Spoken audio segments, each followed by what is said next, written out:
Photo लूं?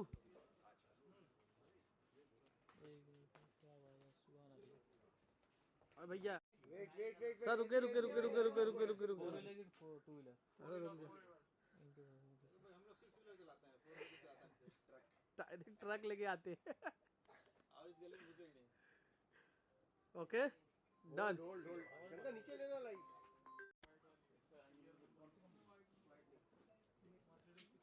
चलिए देखिए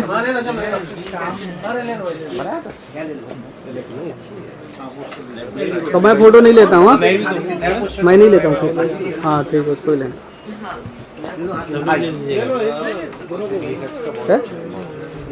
बहुत अच्छे हैं। 2 मिनट चाचा रुक जाओ दिनेश भाई। सर यहाँ देखिए। ये पूरे टीम को बहुत बहुत बधाई दूंगा।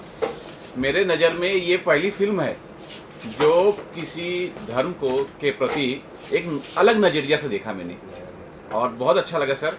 पहले ये जो आपने जो बिलाल फिल्म बनाई है एनिमेशन के, थोड़ा सा उसके बारे में बताइए किस तरह से थॉट आया। बिलाल फिल्म एक्चुअली जब बनाई गई थी तो आपने पढ़ा भी होगा इसके बारे में। 2015 में रिलीज हुई थी और 350 करोड़ की लागत से फिल्म बनी, एनिमेटेड मूवी। और आपको पता ही है कि खुर्शीद आलवी जी ने और अयमन जमाल जी ने इसको बनाया। हम लोगों ने हिंदी भाषा में इसको आप सबके लिए लाने की कोशिश की और अन्य भाषाओं में भी। और वो आपने बहुत सही बात कही कि एक सकारात्मक दृष्टि से देखा गया है किसी एक धर्म को। कई बार नकारात्मक दृष्टि से जब हम किसी को देखते हैं तो हमें उसकी जो खूबियां हैं वो समझ में नहीं आती। तो मुझे लगता है कि इस मूवी के माध्यम से एक खूबी समझ में आती है कि हम सब जो इंसान हैं या जो मनुष्य जिन्हें हम कहते हैं, हम सबका लक्ष्य है कि एक समानता, न्याय, स्वतंत्रता के लिए संघर्ष करना और उसे पाना।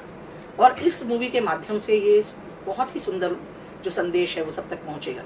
और एनिमेटेड मूवी के माध्यम से आजकल क्या हुआ है कि देखिए युवाओं को भी, बच्चों को भी और हर उम्र के लोगों को आप जोड़ सकते हैं सिनेमा से।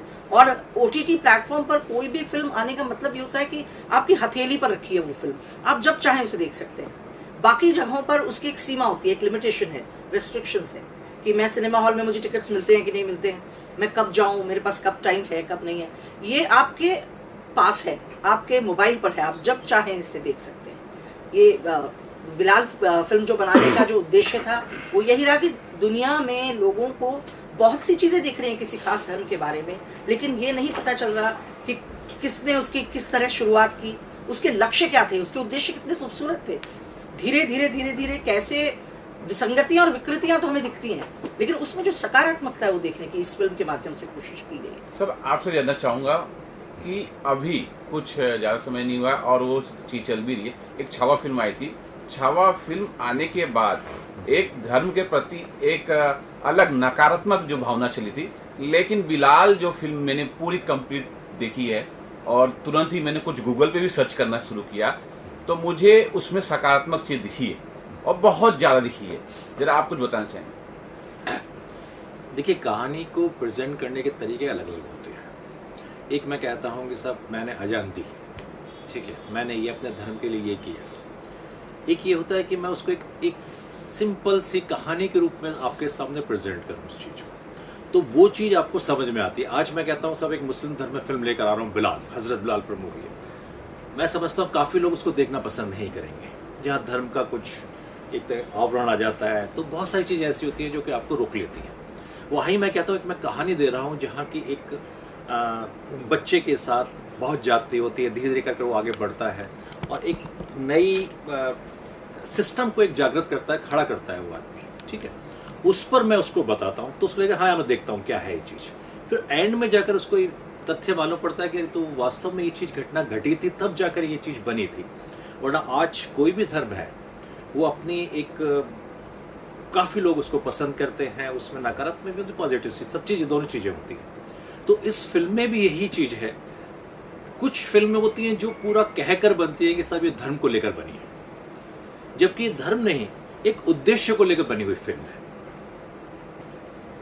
तो अब आप देखेंगे, आपने देखी, आपको अच्छी लगी, इसीलिए हजरत बिलाल नाम रखने की बजाय नाम है Bilal, a new breed of hero, right. जो आपको कनेक्ट करता है फिल्म से। जो हीरोइज्म है उनका, वो इस स्ट्रगल में है कि हम लोग सब एक जैसे पैदा होते हैं, फिर हम ऊंचे नीचे, छोटे बड़े, इस रंग रूप के उस रंग रूप के ऐसे कैसे हो जाते हैं।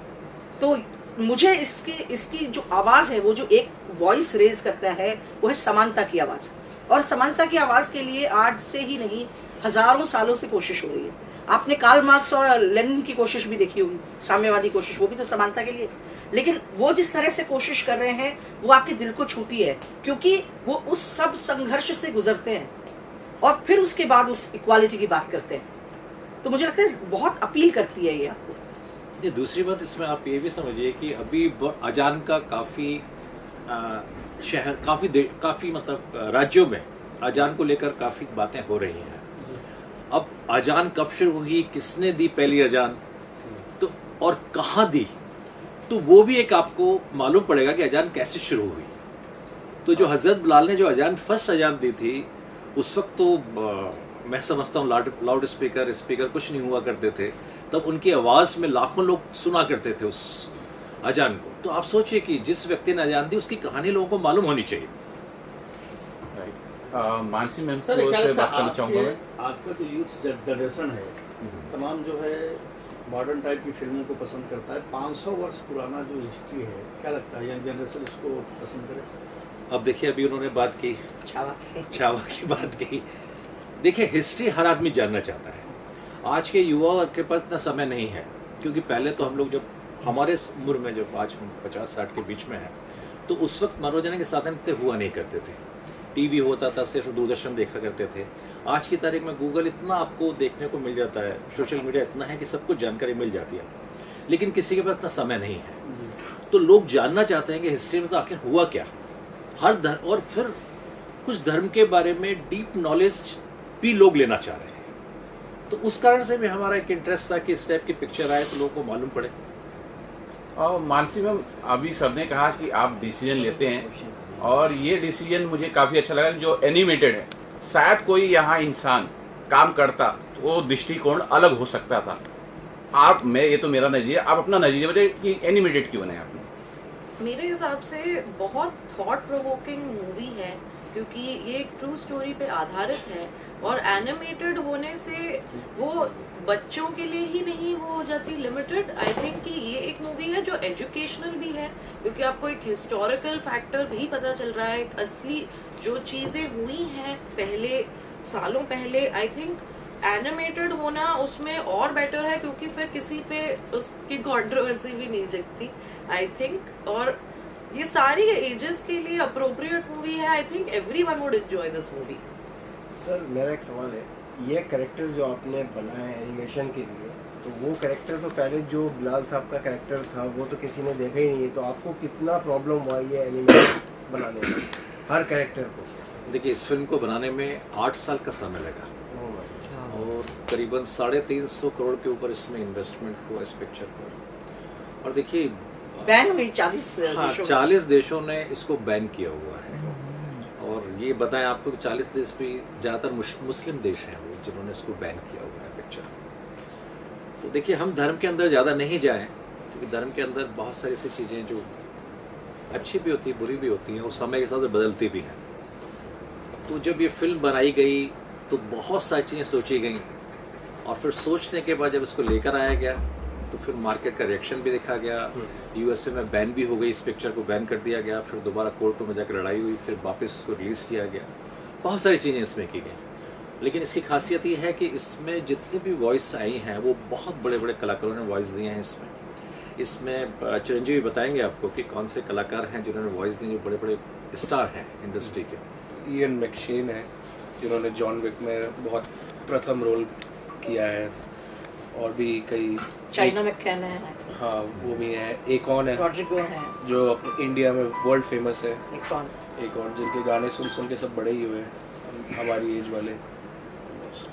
आपने जो सवाल किया कि ये आपने कैसे कैरेक्टर बनाया, कैरेक्टर वो बेस देखिए वो है कि वो एक अबिसिनियन मूल के गुलाम थे, और इथियोपिया और अबिसिनिया का क्या कनेक्शन है वो आप जानते हैं। तो एक अंदाजा हो जाता है कि उनके फीचर्स इस तरह के होंगे, बॉडी टाइप इस तरह का होगा।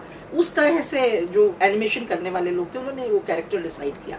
आपको ये जरूर लग सकता है कि वो जो है उतने डार्क नहीं लग रहे हैं, डार्क कॉम्प्लेक्शन के नहीं लग रहे हैं, तो क्योंकि वो अबिसीनिया मूल के थे, लेकिन वो वहां से ले जाएगी उनकी फैमिली बहुत समय पहले गुलाम बनाकर।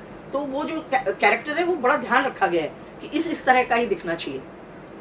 वो स्ट्रक्चर उन्होंने बड़ा सोच समझ के ही डिसाइड किया है, और आई थिंक वो लग भी बड़े अपीलिंग रहे हैं स्क्रीन पे। अच्छा सर, अब ये चीज है, मुझे पूरी फिल्म ये जो देखने के बाद मुझे लगा शायद ये सिनेमा घरों में भी रिलीज हो सकती है, तो आप लोग का क्या उसमें रिएक्शन है, क्या विचार है? इस पे सिनेमा घर तक लेके जा रहे हैं, सिर्फ OTT पे रख रहे हैं? अब मुझे तो लगता है कि चैनल प्रोड्यूसर ने इसे घर घर तक पहुंचा दिया है, सबकी हथेलियों में पहुंचा दिया है। तो सबसे पहले तो ये है कि किसी भी वक्त आप देख सकते हैं। देखिए उनका कैरेक्टर इतना इंस्पायरिंग है कि वो बच्चों को, युवाओं को, या जो भी व्यक्ति असमानता के खिलाफ, एक अन्याय के खिलाफ संघर्ष करने की इच्छा रखता है, उसके लिए बड़ी इंस्पिरेशनल है ये मूवी, और वो किसी भी समय देख सकता है। आजकल देखिए बहुत संघर्ष का दौर है वैसे भी, अपनी आजीविका के लिए, अपने एजुकेशन के लिए, बाकी चीज़ों के लिए। तो ये मेरे को लगता है उन्होंने हथेलियों तक पहुंचा दिए, तो बहुत अच्छा किया है। लेकिन हाँ, मौका मिला और हमारे प्रमोटर सर की जो नोट हुई तो डेफिनेटली मास टीवी जब भी कोई सिनेमा बना रहा है या कोई कुछ भी बना रहा है, कंट्रोवर्सी में कैसे घुस जाता है सर? क्योंकि आपने कहा ये फिल्म भी जो है बैन हुई, इसके अलावा मैं आजमगढ़ के बारे में भी बात करूं, तभी भी कुछ कंट्रोवर्सी हुई थी। क्या रीजन है? लोग समझ नहीं पा रहे हैं या क्या? बहुत कंट्रोवर्सी हिंदुत्व में हुआ, हमारा बुरहान में हुआ। बुरहान पिक्चर बनाई, उसमें हमारे जम्मू में शूटिंग को रोक दिया गया, हिंदुत्व में थिएटर को जलाने की बात हुई, ऐसी बहुत सारी चीजें हुई। और ये बिलाल को आप बता रहे हैं कि वर्ल्ड वाइड 40 से रोका जाए, थोड़ा कुछ बता सकते क्या हो गया, क्या कारण है सर? ये हम तो विषय चुनते हैं, वो कंट्रोवर्सी अपने आप हो जाती है। हम तो अच्छे विषय चुनते हैं। देखिए कितने भाषाओं में और कब रिलीज की जा रही है इसको OTT पे? ये हिंदी में, इंग्लिश, मलयालम, तमिल, तेलुगु, मराठी और बंगाली में आ रही है। किस डेट में रिलीज होगी OTT पे? 30 मार्च, ईद पे। मतलब ईद पे रिलीज किया जा रहा है। थिएटर में तो कुछ बड़े स्टार की फिल्में आ रही हैं, OTT प्लेटफॉर्म पे हमारे पास ये फिल्म आ रही है। और चूंकि एक्चुअली क्या है कि देखिए OTT पे लाने के कारण जो आप पूछ रहे थे, थिएटर में और OTT में अंतर क्या है? देखिए आज OTT ऐसा है कि आप कभी भी इसको देख सकते हैं, जो अंजू जी ने भी कहा। दूसरा, कुछ हम लोगों का इन आने वाले समय में कुछ विचार है कि ये ज़्यादातर पब्लिक के पास पहुंच जाए। और आज की तारीख में आप जानते हैं थिएटर में बहुत बड़े चार्जेस होते हैं, बहुत बड़ी टिकटें होती हैं, टिकटें मिलती नहीं हैं, बहुत सारी चीज़ें। तो आप किसी मिशन को लेकर चल रहे हैं, किसी चीज़ को बताना चाह रहे हैं, तो आपको कोई ना कोई ऐसा प्लेटफॉर्म पकड़ना पड़ता है जो सस्ता हो, जो आसानी से लोगों के घर तक पहुंच जाए। तो इसलिए भी हमारा उद्देश्य था कि हम OTT प्लेटफॉर्म पर लेकर आए। सिनेमा का सबसे बड़ा दर्शक वर्ग भोजपुरी है, 40 करोड़ लोग हैं। इस भाषा में आप क्यों नहीं? भोजपुरी में हमने इसको सोचा था, बट हमने हिंदी में भी है, तो आई थिंक भोजपुर में हिंदी भी काफी सबसे बड़ा दर्शक वर्ग अभी जो भारत में है, राइट, पूरे वर्ल्ड वाइड, वो भोजपुरी है। 40 करोड़ लोग दर्शक, और उस भाषा को आप छोड़ रहे हैं क्यों? नहीं, जल्दी ही मास टीवी आपको इंडिया की मोस्टली लैंग्वेजेस में देखने को मिलेगा। लेकिन सर्वप्रथम जो हमारे अभी 2 साल हमको मास टीवी को हुए हैं, तो सबसे पहले हमारा था हिंदी का सबसे ज़्यादा व्यूअरशिप होती है, तो हिंदी को पकड़ा जाए। जैसे बंगाली में हम लोग ला रहे हैं, साउथ की 3 लैंग्वेज में हम ऑलरेडी हैं अभी। अब इसके बाद धीरे धीरे स्टेप बढ़ता जा रहा है। हमारे उस चैनल पर कुछ फिल्में हैं जो भोजपुरी में हैं, राइट। अगर आप देखें तो उसमें भोजपुरी में मूवी है हमारे उसमें चैनल के अंदर, जो हमने एक्सक्लूसिव भोजपुरी ही डब की हैं। और वो फिल्में भी छोटी नहीं है, करीबन 150-200 करोड़ की मूवी स्नेक 3 है, वो सिर्फ भोजपुरी पर है, जो हिंदी में नहीं लाई गए हम लोग। उसमें एक और सवाल उठता है, जो लास्ट एंडिंग आपने दिखाया है, आज सभी लोग खड़े होते हैं और बिलाल कुछ बोलना चाह रहा है और वहाँ ही स्टॉप हुआ है। वो नियत बांधते हैं अजान की। अजान अब वो की नेक्स्ट पार्ट बनने वाला है या नहीं? अब ये तो एक रहस्य है। और जी देखिए, अभी तो सबसे पहले हम जो दर्शक हैं यहाँ के, इंडिया के दर्शक हैं, क्योंकि सार्क कंट्री में रिलीज़ हो रही है सब जगह, क्योंकि सार्क में हर जगह पर हम इसको रिलीज़ कर सकते हैं मूवी को। तो सर्वप्रथम हम देखते हैं कि यहाँ पर क्या रिस्पॉन्स आता है, क्योंकि कई फिल्में ऐसी होती हैं जो बहुत बड़े बजट की फिल्में होती हैं जिसको लोग पसंद नहीं करते, और बहुत छोटी फिल्में होती हैं जो सक्सेस रहती हैं। अब ये कहानी हमको अच्छी लगी, अब हम चाहते हैं दर्शकों को अच्छी लगे, लोग देखें इसको, चर्चा करें इसके बारे में, जैसे अभी कुछ फिल्मों की चर्चा काफ़ी हुई है। और दूसरा सबसे बड़ी बात क्या है कि अभी तक आपने देखा होगा कि ईद पर जो भी फिल्में आई हैं, जिन भी बड़े स्टार कास्ट की फिल्में आई हैं, वो या तो लव स्टोरी हुई या कोई एक्शन ड्रामा हुआ। ये पहली बार ऐसा हो रहा है कि ईद के दिन एक धर्म विशेष की फिल्म आ रही है, क्योंकि हम कहते हैं सब इसके ईद पर रिलीज है, इसका दिवाली पर रिलीज है। अब वो कभी धर्म को या किसी त्योहार को लेकर रिलीज नहीं हुआ, एंटरटेनमेंट का उसमें थोड़ा ज़्यादा। तो अभी कुछ लोग मुझसे पूछ रहे थे कि इन दोनों में, आप सिकंदर भी आ रही है, आपकी भी आ रही है, दोनों में क्या कंपैरिजन है? वो दोनों डिफरेंट जॉनर हैं। सर जब भी ना कोई धार्मिक टाइप की फिल्म आती है, उसको प्रमोट करने के लिए किसी संस्था के साथ लोग जुड़ जाते हैं। जैसे बिलाल आई है, अगर ये मुझे नहीं जानता, मैं उस धर्म के बारे में विशेष जानता भी नहीं हूँ, अगर उस मतलब ये जानता हूँ कि हाँ मौलवी होते हैं, मौलाना होते हैं, अगर उनको अगर दिखाया जाए फिल्म, तो शायद ये बड़े पैमाने पे ये जा सकती है। क्या ऐसा कुछ करने की आप लोगों ने योजना की? हमने तो फिलहाल ऐसी कोई योजना इसलिए नहीं रखी है। देखिए, हम इसे एक यूनिवर्सल फिल्म के रूप में देख रहे हैं। हम जो इसके मैसेज को समझ रहे हैं वो एक यूनिवर्सल मैसेज है। इसे अगर हम किसी धर्म विशेष के साथ जोड़ देंगे ना, तो फिर उसमें फिर बहुत सारी तब्दीली भी वो डिमांड कर सकते हैं। कई बार ये होता है कि फिर दूसरे धर्म के लोग कहेंगे कि नहीं साहब ये तो धर्म विशेष की है, हम तो नहीं देखेंगे इसे। और जबकि इसका मैसेज इतना खूबसूरत, इतना यूनिवर्सल है, it should go to everyone, it should go to everybody, चाहे वो किसी भी धर्म का हो। सही मेरा है। एक सवाल है, जैसा कि आपने कहा कि मास टीवी इसके पहले जो भी जिन मुद्दों को लेकर फिल्में बनाए, बहुत सेंसिटिव और हिस्टोरिकल मुद्दे होते हैं, तो क्या आप लोगों ने एक संकल्प लिया है कि सिर्फ सेंसिटिव और हिस्टोरिकल मुद्दे पे ही फिल्म बनाए? देखिए, नाम ही मास्क है। मास्क उतारना है हमको इस समाज का। समाज में बहुत, देखिए अगर आप उसका टाइटल सॉन्ग सुनेंगे, उस टाइटल सॉन्ग तक में हमने क्या रखा है कि हर व्यक्ति अपना एक मास्क लेकर बैठा हुआ है, कि मेरा मास्क मेरी पत्नी के साथ एक अलग मास्क है, दोस्तों के साथ अलग है, अलग जगह पर जहाँ जाता हूँ मैं अलग अलग मास्क पहनकर बैठता हूँ। मैं उन मास्क को उतारने की हम कोशिश कर रहे हैं। ज़्यादातर फिल्म ऐसी, और ज़्यादातर ऐसा नहीं कहेंगे हम। देखिए, हर चैनल में मूवी आती है, अच्छी मूवी आती है, महंगी भी आती है। कॉन्सेप्ट कुछ मतलब मास्क खोलना है हमको, अच्छी चीज़ें जो चीज़ छुपी हुई हैं उनको हम लेकर आना है। क्योंकि जब हम फिल्म लेकर आते हैं तो हमारे सबसे पहले चैनल से फाइट यही होती है सबसे पहले, कि वो कहते हैं यार इसको रिलीज़ करेंगे, कभी कोई धर्म वाले आ जाएं, कभी तोड़ फोड़ करेंगे, कभी कुछ करेंगे। लेकिन हम उन सब चीज़ से अलग हैं। जिस चीज़ को बोल्डनेस से लेकर आना है हम उसको लेकर आएंगे। उसमें ऐसा नहीं है कि सब किसी ने हमको रोका तो हम रुक जाएंगे, उसमें नहीं। चाहे देखिए, हमारे चैनल के अंदर आप हिंदुत्व देखेंगे जो बिल्कुल हिंदुत्व को लेकर है, कि जहाँ हिंदुत्व की बात हो रही है, कश्मीर समस्या को, और बहुत वैसा। वहीं आप बिलाल को देखिए, वहीं बुरहान को देखिए, जहाँ बुरहान को आतंकवादी का एक पूरा रूप दिया, उसका हमने दूसरा चेहरा भी दिखाया उसको। ऐसे बहुत सारी चीज़ें ऐसी हमारे चैनल के अंदर। एक हमारे सबसे पहले ट्रांसजेंडर्स का शो आया था, प्रोजेक्ट एंजिल, जो मानसी जी ने डायरेक्ट भी किया था। उसमें ट्रांसजेंडर्स को जहाँ हम सड़कों पर भीख मांगते हुए या उनको वैश्यावृत्ति करते हुए वैसे रूप में पहचानते हैं, वहीं उन्होंने उसको एक बहुत सुंदर माहौल में, एक सुंदर ब्यूटी के रूप में प्रेजेंट किया। इसकी वर्ल्ड वाइड तारीफ की गई, सबसे ज़्यादा रेटिंग मिली उसको। तो मतलब हर चीज़ आपको एक डिफरेंट जनर देखने को मिलेगी इसके अंदर। तो आने वाले समय तो बहुत सारी चीज़ लेकर आ रहे हैं हम लोग, जो और भी इंटरेस्टिंग होगी। मानसी, नया और क्या प्रोजेक्ट लेके आ रहे हो? प्रोजेक्ट एंजल मैंने देखा था, एक बहुत अलग स्टोरी है, ठीक है। उसके बाद ये भी मैंने बिलाल देखा, आजमगढ़ देखी है। नया प्रोजेक्ट क्या आ रहा है, नया हंगामा क्या होने वाला है?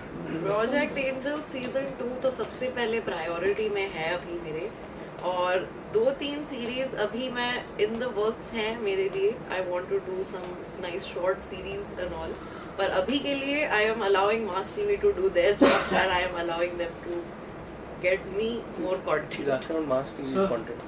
This film gives an anti-slavery statement to your film. So, did you face any opposition while at any stage while making this film? Please pardon, I don't understand. Please tell This me. film gives an anti-slavery message. Exactly. So, did you face any opposition at any stage while making this film?